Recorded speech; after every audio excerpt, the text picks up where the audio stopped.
Let's put all the children of this country in our hearts. And let us know that there is infinite intelligence.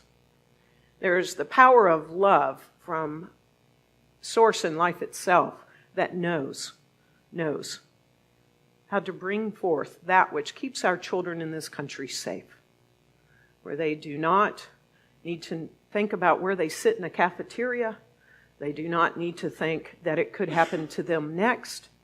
They do not need to think about anything about going to school with their friends and learning and having the life that our children are to lead. Now, Aristotle tells us that it's during our darkest moments that we must focus to see the light. And in the midst of this most recent shooting in our country, there also is great light that just occurred. 2 nations, 2 races, 2 classes formed one marriage, one family. And the 2 became one. And an American, African-American, American Episcopal priest gave a sermon at the royal wedding. And so we are bringing the light into the world through his words. Bishop Michael Curry's sermon, this is a portion of it, and I invite us to take this in. The late Dr. Martin Luther King once said, and I quote, "We must discover the power of love, the redemptive power of love. And when we do that, we will make of this whole world a new world." But love is the only way. There is power in love.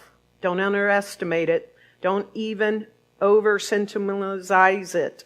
There is power in love. If you don't believe me, think of a time when you first fell in love. The whole world seemed to center around you and your beloved. Oh, there's power in love. Not just in its romantic forms, but in any form, any shape of love.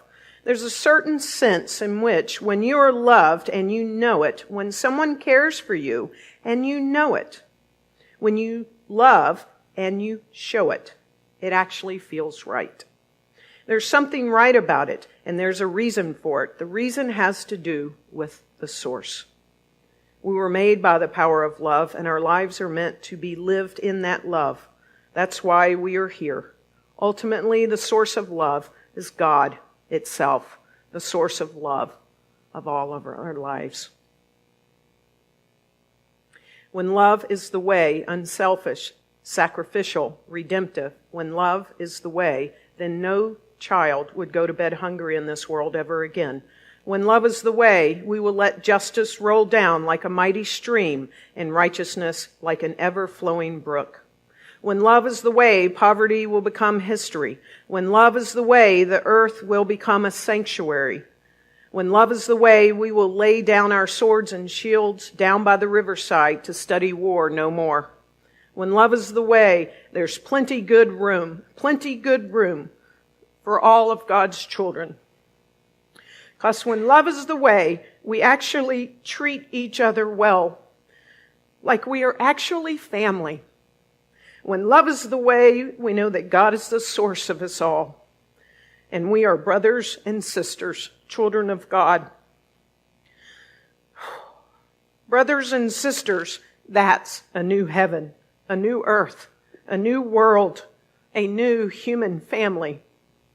And let me tell you something, old Solomon was right in the Old Testament. That's fire. And our founder, Dr. Ernest Holmes, said love is the central flame of the universe, the very fire itself. And love is the greatest healing and drawing power on earth, and it is the very reason of our being. And so I know, and I declare, and I claim through all of our hearts and all of our souls that the greatest power there is love. And the love of power diminishes and subsides, and we focus on love and be that. And so it is.